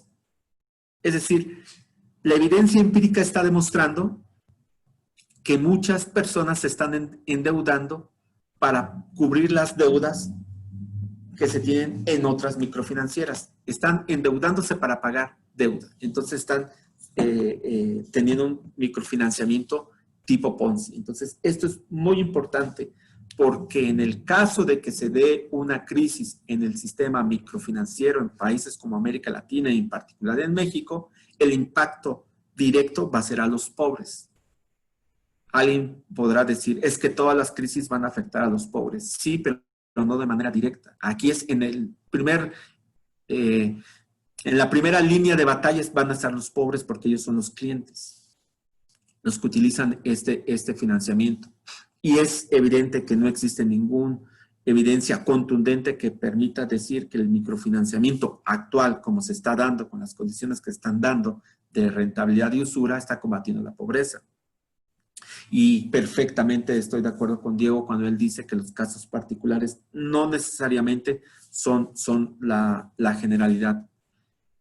De hecho, los riesgos se están incrementando, al menos en países de América Latina y como México, los riesgos de impagos se están incrementando. Y no tengo datos en este momento de lo que vaya a ocurrir con la pandemia en cuanto al no pago en la industria microfinanciera, pero se me hace que se va a incrementar aún más, va a estar en niveles ya de alto riesgo el no pago. Las carteras vencidas de esta industria se van a incrementar. Y obviamente la crisis va a afectar a los más pobres. Pero, como decíamos, ¿cuáles son las alternativas? Sí, Roberto, de 2 minutos. Sí, de hecho acabo en 2 minutos. ¿Cuáles son las alternativas? Uno es el uso de la tecnología. Hay evidencia empírica que demuestra que en países de África, en países como China, la tecnología está funcionando. En países de África me refiero a, denme un segundo, ahorita se los digo, Kenia, Etiopía, y en China el uso de la tecnología está funcionando y está disminuyendo los costos del acceso, del uso de los financiamientos. Entonces, es muy importante la tecnología. Y otro, para el caso, por ejemplo, Diego lo mencionó, bueno, claro que estamos hablando de que hay que restablecer el funcionamiento de la banca de desarrollo, pero asumiendo que eso debe de ser, o sea, esa es una ley, la banca de desarrollo es fundamental para que las economías tengan acceso al financiamiento. Financiamiento productivo, eso es muy importante. Pero también hay otra opción que casi no se destaca en eventos como este. La opción, por ejemplo, son las cooperativas financieras, porque ¿quiénes son los dueños de esas cooperativas financieras? Las mismas personas que acceden a los créditos. Entonces, las tasas de interés de las cooperativas son muy bajas. Estamos hablando del 1 o 2%, porque no están hechas para hacer un negocio. Entonces, las cooperativas son una alternativa. Yo en estos días pregunté cuál es el nivel de crédito que se otorga en las cooperativas. Pues depende, porque si es una persona individual puede ser de 30,000, 40,000, 50,000 pesos, o si son un grupo de personas o personas con un negocio estable, estamos hablando de créditos de 300, 400,000 pesos. Entonces, ¿existen en México cooperativas financieras? Sí, pero yo creo que hay que fomentarlas más. Y algo que dijo Diego, cooperativas financieras con apoyo del sector público sería aún mejor. Entonces, ¿cuál es la alternativa a esta industria microfinanciera? Son dos: restablecer la importancia del crédito, del dinero, del crédito y de la banca de desarrollo en la economía, y dos, de la parte privada, apoyar más el surgimiento, el fortalecimiento de las cooperativas financieras. Las tasas de interés de las cooperativas financieras son, se me extrañó, exageradamente bajas, y están otorgando créditos muy atractivos. O sea, otorgan créditos en niveles que uno puede tener un negocio altamente productivo o productivo. Entonces, aquí la clave es eso: sector público, el sector privado por medio de cooperativas, y otra cosa es el financiamiento, pero de actividades realmente productivas. Tampoco hay que otorgar crédito así porque sí, sino actividades realmente productivas. Fomentar el verdadero emprendedurismo, no el emprendedurismo de corte ortodoxo, sino el emprendedurismo realmente productivo. Y si alguien quiere agregarle emprendedurismo para mujeres, sí, pero que sea realmente productivo, y eso existe en países de América Latina. Entonces, por mi parte, yo concluyo. Gracias. Excelente, gracias miles, Roberto. Mira, estamos transmitiendo por Facebook Live del Instituto de Investigaciones Económicas. Tuvimos problemitas con nuestro YouTube de la Redefin, de la Red de Economía Financiera, Fiscal y Monetaria, pero sí seguimos de manera ininterrumpida la transmisión por Facebook Live del Instituto de Investigaciones Económicas. Ahora voy a dar la palabra a los miembros de la red que están aquí en la sala de Zoom, y luego voy a dar paso a las 5 preguntas que nos llegaron vía comentarios del Facebook, ¿no? Entonces, sin más, le paso la palabra a la doctora Alicia Girón. Alicia. Hola, ¿qué tal? Pues me da mucho gusto, Mónica, que hayas organizado esta mesa sobre microfinanzas, y un poco he tomado algunas cosas que yo creo que valdría la pena enfatizar. Son varios puntos que los tomé, quizás son enunciados muy rápidos, pero sí hay que comentarlos. Una de las cosas que primero tendríamos que empezar, ¿por qué las microfinanzas? Las microfinanzas yo creo que siempre han existido, pero justo cuando se hacen las reformas financieras y donde la banca de desarrollo, que fue el pilar del crecimiento de países como México, Argentina, Brasil y el resto de los países de América Latina, las microfinanzas empezaron a tener un papel fundamental. Y el lenguaje principal en el marco del Washington Consensus es que la banca de desarrollo era corrupta y por lo tanto había que desaparecerla, y qué mejor que las microfinanzas. Y así es como, de alguna manera, van surgiendo cada vez estos créditos, principalmente créditos a sectores que no tienen, lamentablemente, muchas veces una identificación oficial, o que muchas veces no cumplen con el colateral para poder acceder a un préstamo, o sea, no tienen los elementos que pide la banca comercial. Después, este pensamiento de las microfinanzas lo hizo suyo principalmente los organismos financieros multilaterales. Y es muy importante cómo el Banco Internacional de Desarrollo, el BID, tiene incluso una ventanilla para las microfinanzas, incluso es el ejemplo de cómo empoderar y salir de la pobreza. Esto es muy importante porque si nosotros hacemos un análisis de los préstamos otorgados tanto por Banco Mundial y el Banco Interamericano en la década de los 50 y los 60, los préstamos de estos organismos financieros internacionales iban principalmente a grandes proyectos de infraestructura, y ahí está la presa de Itaipú, ¿no? La que está entre Brasil, Paraguay y Argentina, que tiene, ya no me acuerdo si 18, bueno, ya se me olvidó el nombre, pero, o sea, que da electricidad para muchos. ¿Perdón? 18 turbinas. Turbinas, ¿no?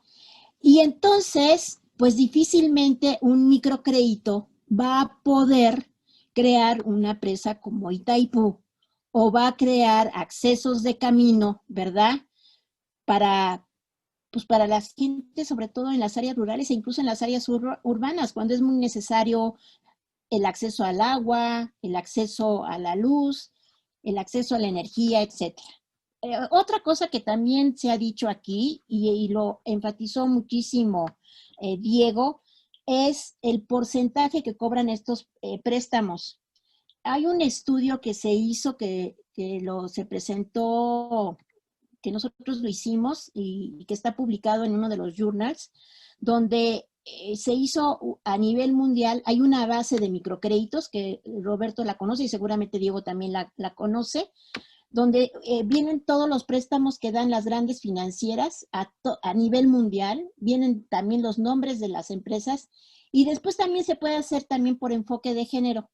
Casualmente para América Latina, el mayor número de préstamos es para mujeres. Entonces, resulta que las mujeres son muy rentables cuando adquieren este tipo de préstamos porque son muy buenas pagadoras. Y las tasas de interés, de acuerdo a lo que dan esa base de datos, pues son tasas muy altas, o sea, demasiado altas. Otra cosa que me gustaría comentar y que también lo dijo Diego, es efectivamente, sobre todo cuando la crisis del 2008-2009, pues gran parte de esos productos que se originan a través de microcréditos, pues no, en una crisis tan grave y en una recesión y en una depresión, es muy difícil que la gente pueda vender esos préstamos, esos productos. Y entonces, la gente, y yo siempre he dicho que la gente deja de pagar, pero no porque quiera dejar de pagar, simplemente porque no puede. Y eso orilla a que realmente hay un sinnúmero de suicidios e incluso yo recuerdo que por el año 2010 hay un artículo del Economist que seguido lo cito, donde en Hyderabad, que es un estado de la India, en un pueblo, pues de repente un número creciente de suicidios. Bueno, pues esos créditos fueron otorgados, porque además lo interesante es quién otorga los créditos.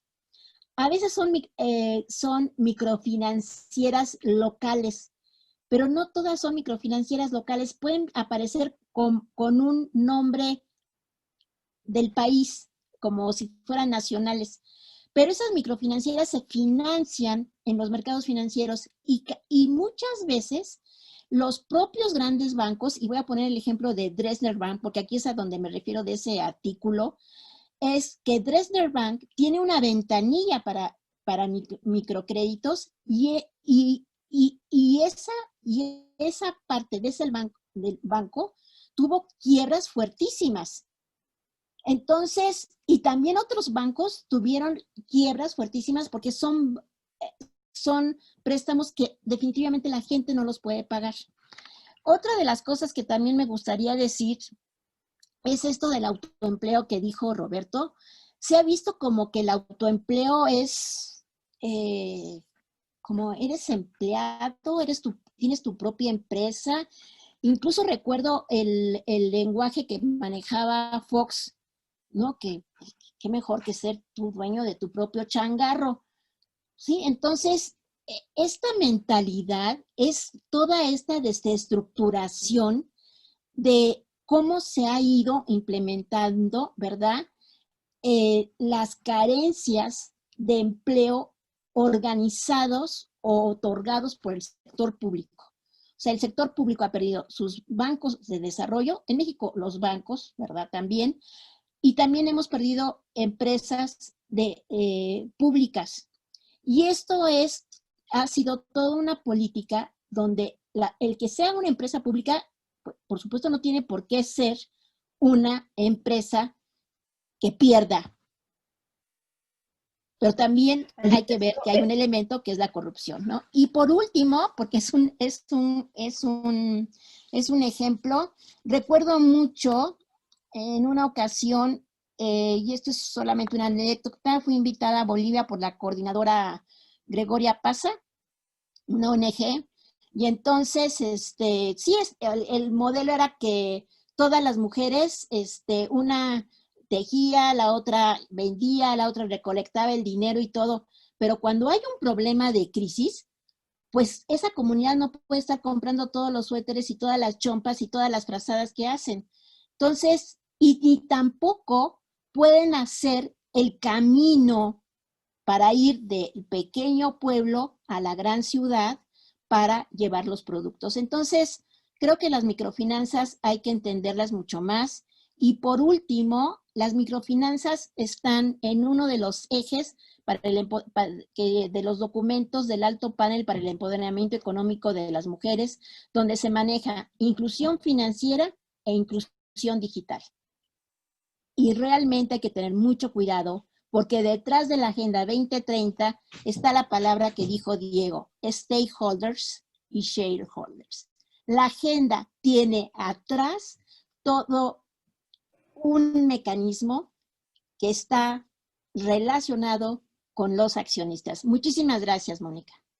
Gracias, Alicia. Mira, ahora tengo aquí también va a hacer uso de la palabra primero el doctor Antonio Mendoza, de la UAM Iztapalapa, y luego el doctor Adelaide Quintana, de la Universidad Autónoma de San Luis Potosí. Por favor, les pido que sean breves porque tengo que leer también las 6 preguntas del público, de las más de 70 personas que nos acompañan por Facebook y de los más de 30 que estaban en YouTube, y luego también pasarles para que tengan la réplica y que cierren con sus comentarios el conferencista y el comentarista. Entonces, sin más, por favor, Antonio Mendoza. Sí, gracias, Mónica. Gracias también a Diego Guevara y a Roberto Soto por sus comentarios. Voy a ser muy breve. Primero quiero recobrar una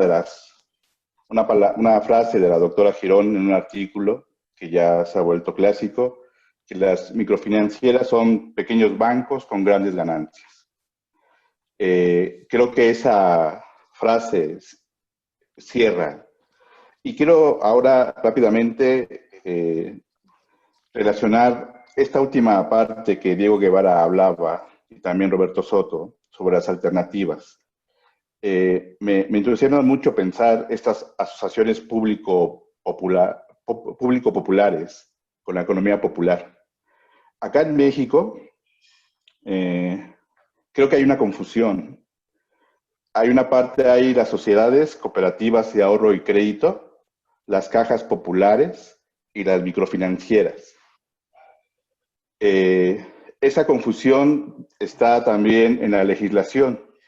Desde hace 5 años hay una ley para regular las actividades de las sociedades cooperativas de ahorro y préstamo. Y la Comisión Nacional Bancaria y de Valores registra 14 de ellas. Pero estamos hablando de 2 cosas diferentes que se mezclan para confundir.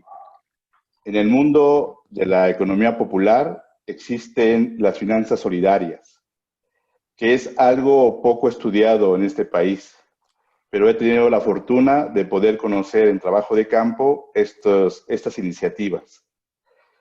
Creo que hoy, como se ha dicho acá en los conversatorios de la red, es necesario pensar si la crisis es algo inédito, tenemos que tener respuestas inéditas. Y esas respuestas inéditas creo que se están colocadas en esta idea de asociaciones público-populares. Porque hay gran iniciativa en la economía popular. Es la que ahora está, de alguna manera, sosteniendo, resguardando, educando y trabajando en un mundo donde estamos confinados. Creo que por parte de la academia tendremos que voltear a verlas, que están antes de la pandemia. Y hay una tradición en Colombia, Perú, en América Latina. En Europa se llaman finanzas éticas. Para el caso de nuestro continente, finanzas solidarias. Un caso es UNDECO, y con eso cierro. UNDECO existe en Ananecuilco, en el estado de Morelos. Es una cooperativa que se ha conformado por los socios, están asentados en la comunidad y además han ido escalando Esta idea que señalaba Diego, a ver si no la confundo, es una aspiración para nuestro país aspirar a cooperativas integrales. Aquí las cooperativas están segmentadas de producción, de servicios y de ahorro y crédito. Creo que el reto y el desafío es avanzar a una cooperativa integral en donde el financiamiento está en el centro de la actividad productiva y la actividad comercial. No las hay en nuestro país. Y señalo a UNDECO porque es la única que ha sorteado los vericuetos legales y ha logrado establecer esta lógica de integralidad. Muchas gracias. Ha sido muy grato escucharlos. Gracias, Mónica. Muchas gracias, Antonio. Aderac, por favor. Sí, buenas tardes a todos los participantes. Voy a ser muy breve. Es más que nada un comentario a Diego Guevara en relación al, bueno, y algo retomando algunas ideas que mencionaron todos. Bueno, yo creo que no debemos de perder de vista que las microfinanzas son un modelo de negocio y que a lo mejor así, de hecho, pues así nació, ¿no? A lo mejor creemos que se distorsionó, pero así funciona. Eso lo menciono porque en lugar yo creo que de utilizar la financiarización, ¿no sería mejor hablar de microfinanzas parasitarias o un negocio parasitario? En este sentido de que vive de las finanzas formales, ¿no? Se inserta en este circuito del dinero y que ese mismo negocio ha diseñado una publicidad pues agresiva y engañosa y que penetra y que ha penetrado socialmente, bueno, pues muy bien, ¿no? Porque administran la desigualdad social, son un negocio muy rentable, que pueden manejar inclusive niveles de cartera vencida pues importantes. Han utilizado una innovación y estrategias de comercialización que venden subproductos que ya lo señalaron que han sido poco útiles y que buscan extraer más recursos de los supuestos beneficiarios o estos clientes y el riesgo lo minimizan al cobrar elevadas tasas de interés, ¿no? Porque, bueno, y además existen estudios de mercado en donde las mujeres, bueno, han señalado que tienen un mejor sentido del cumplimiento, entre otras cosas, ¿no? Yo creo que más bien hablar de financiarización, más bien, yo creo que tendremos que hablar de un modelo de negocio que al final de cuentas es parasitario en ese sentido, ¿no? Por todos estos aspectos que ya bien señalaron. Bueno, muchas gracias. Esa era mi participación. Gracias, miles, Aderac. Ahora voy a dar paso a la lectura de las preguntas del público que nos acompaña por Facebook.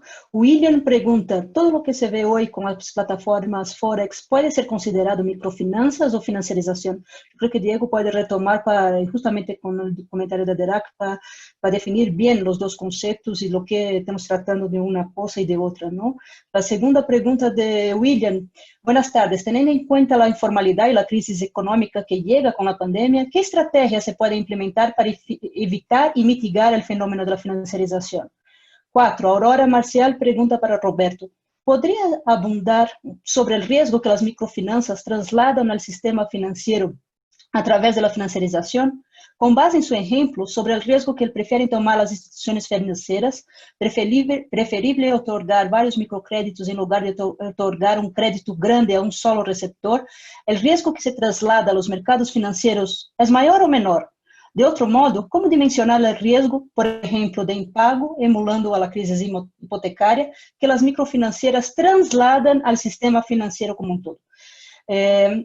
Alejandro pregunta, ¿es recomendable hoy pedir un préstamo?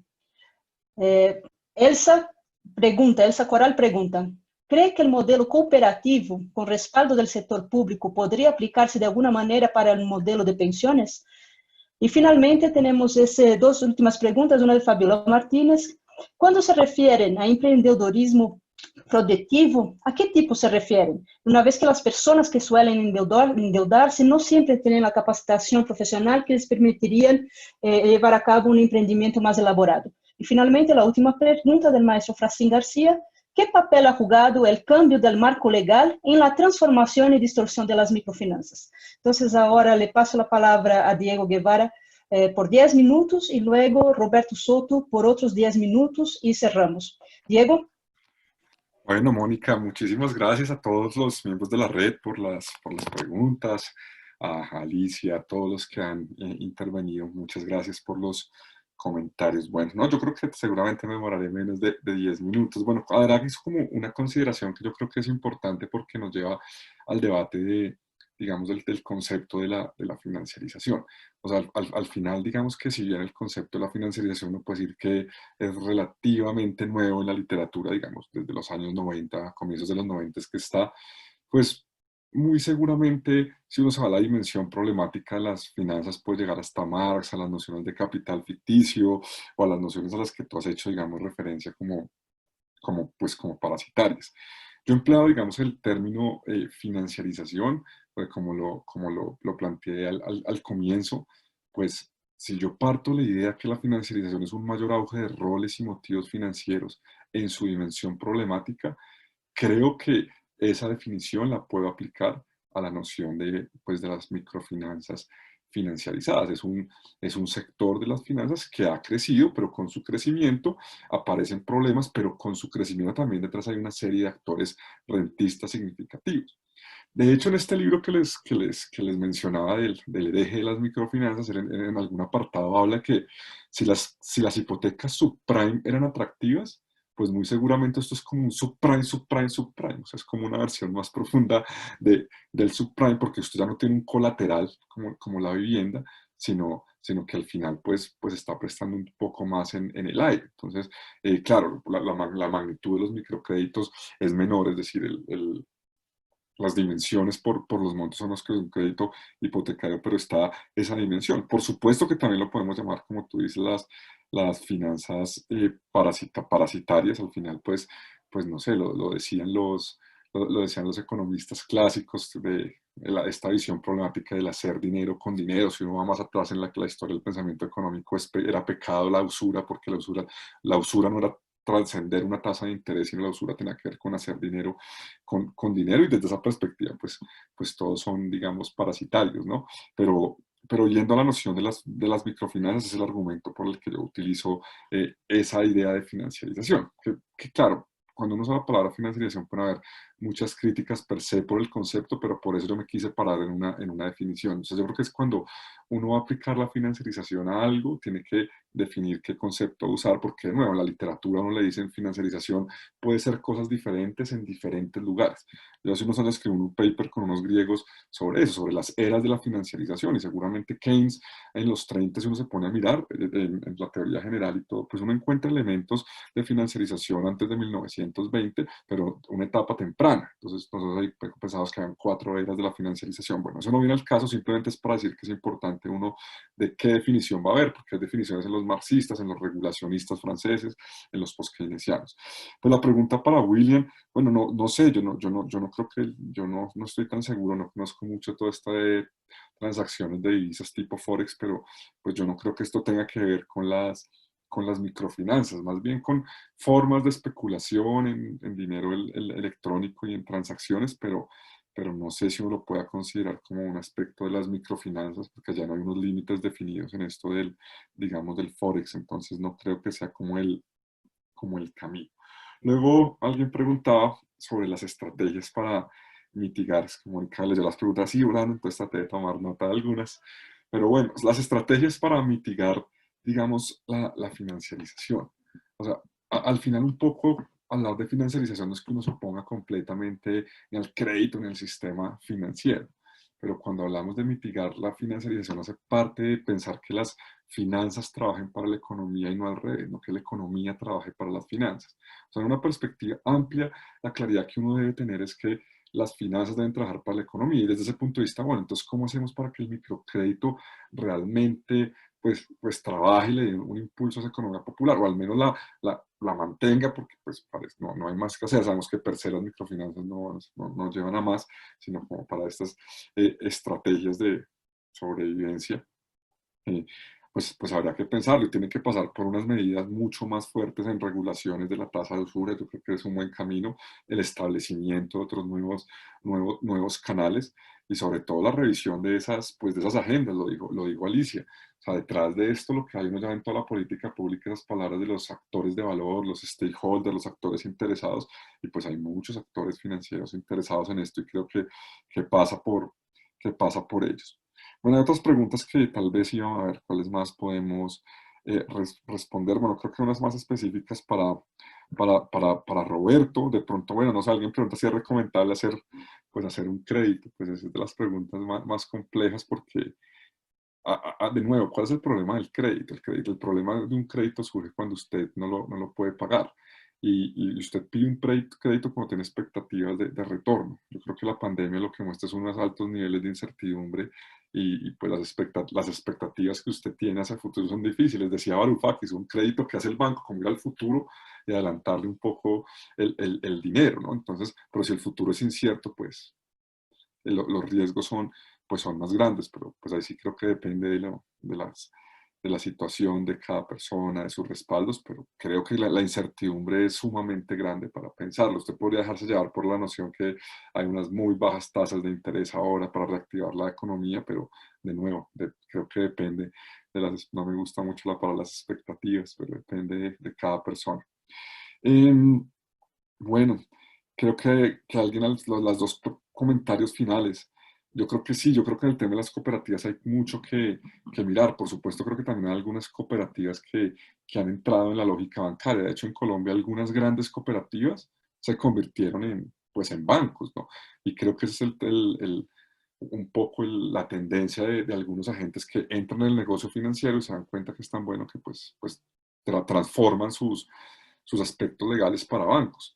De hecho, una de las, curiosamente aquí en Colombia, la tienda chilena Falabella, no sé si las tienen también en México, pero pues acá hay un banco Falabella, o sea, los excedentes de liquidez eran tan grandes que Falabella decía crear un banco, y es un banco que ya está establecido aquí en Colombia porque pues es más rentable ellos tener su propia unidad financiera. Entonces, claro, el riesgo con algunas cooperativas que se fortalecen mucho, algunas cooperativas de médicos, de trabajadores de unos sectores que se han convertido, digamos, en bancos, pero también sería lo ideal poder aspirar a que algunas cooperativas bajo esta estructura puedan entrar a negocios microfinancieros de una forma más solidaria, y con este concepto de público popular, que a mí me parece lo interesante es que si hay otras cooperativas que, si bien sus músculos financieros no son tan fuertes, con un respaldo público podrían llegar a impactar los sectores que las necesitan, sectores como recicladores, los que trabajan con residuos sólidos, sectores como los vendedores informales y diferentes tipos de estos sectores que lo podrían estar,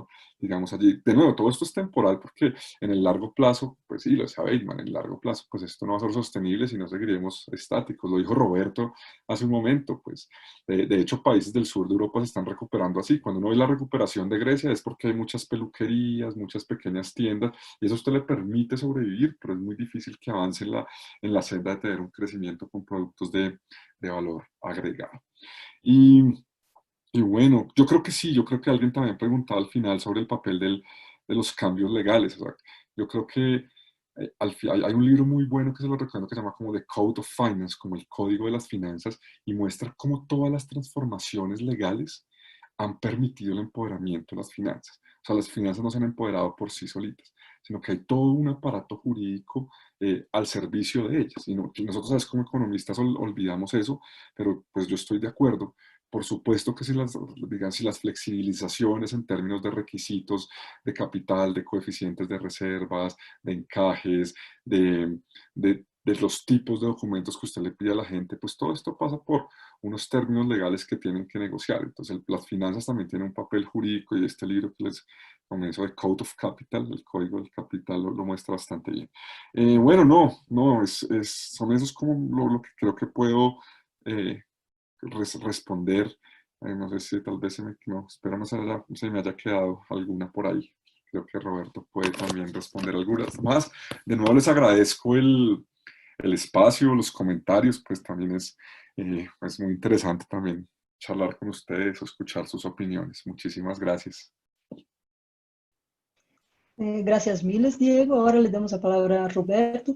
Diego, a lo mejor tenía que retirarse tantito antes porque va a dar clase ahora en nuestra Zoom manía, pero seguimos con Roberto. Roberto, por favor.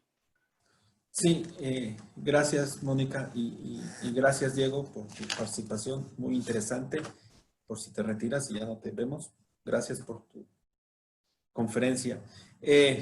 Vaya, En el 2000, los préstamos incobrables en la industria microfinanciera en México los préstamos incobrables era del 1%. Subió en el 2014 al 7%. Sin crisis de pandemia, asumo yo que esto, pues, digo, no tenemos bola mágica, entonces esto que digo es supuesto, supongo yo que va a subir otro tanto por ciento, ¿no? Entonces, si los préstamos incobrables pasan del 1% en el 2000 al 2018, superan el 10%, estamos en una situación muy grave porque ya estamos en el umbral de alto riesgo de instituciones como las microfinanzas. Entonces, ojo con este detalle, supongo yo que los préstamos incobrables se van a incrementar. La cartera de riesgo en el 2000 estaba también en 1% y en el 2014 subió al 6%. Asumo yo que en el 2020, no sé por qué dije 18, en 2020 asumo que va a superar el 10%. Si subió 5 puntos porcentuales la cartera de riesgo del 2000 al 2014, en el 2020 asumo yo que va a superar también el 10%. Entonces, está prácticamente en el umbral. Cuando digo que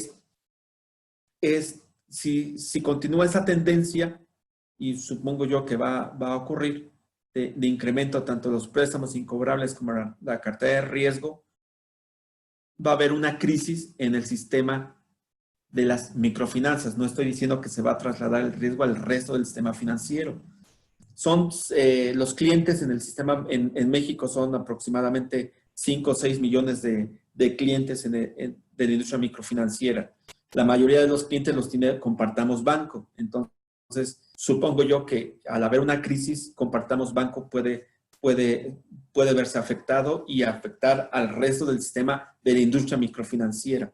No necesariamente se va a trasladar este riesgo, esta crisis, al resto del sistema financiero. Lo veo poco probable, pero puede afectar las finanzas públicas porque seguramente va a haber un rescate de esa industria microfinanciera. Bueno, con este gobierno no lo creo, no hay rescates para esto, pero sí afecta a los más pobres porque ellos son los clientes principales.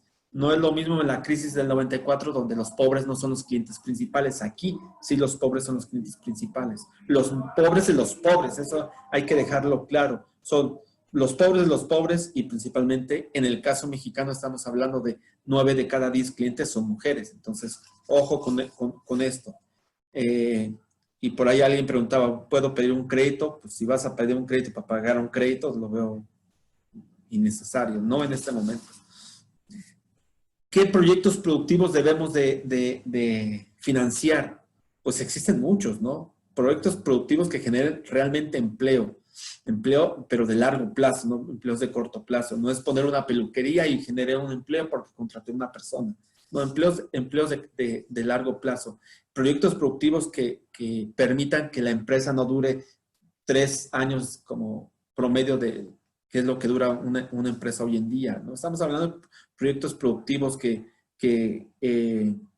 sean útiles, que generen consumo, pero en el mediano largo plazo, en el corto, mediano largo plazo, antes en el tiempo generen consumo.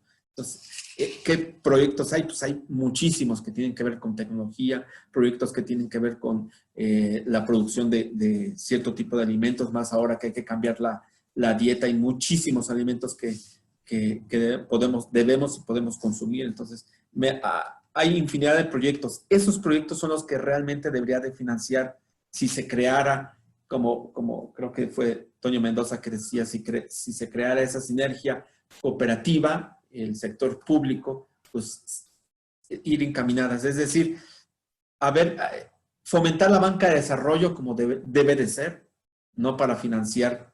En algún momento, en alguna ocasión, en un evento habíamos hablado que la banca de desarrollo financiaba tanto a la Fiat como a la Chrysler, es decir, la industria automotriz en México, con créditos de 200 y 400 millones de dólares, y hoy nos dicen que la banca de desarrollo financia a una empresa de periódicos por 100 millones de dólares. No, la banca de desarrollo debe financiar proyectos a la mediana, a la pequeña empresa, entonces ya empresas ya fijas, y puede crear otro tipo de banca de desarrollo que vaya a dirigir a proyectos a personas de más abajo, a otro escalón, un escalón más abajo o 2 escalones más abajo. Por eso es importante el papel de la banca de desarrollo. Yo sí creo en esa sinergia de cooperativas y banca de desarrollo, pero sí, aquí alguien mencionó la palabra clave, tiene que ser regulado, una verdadera regulación.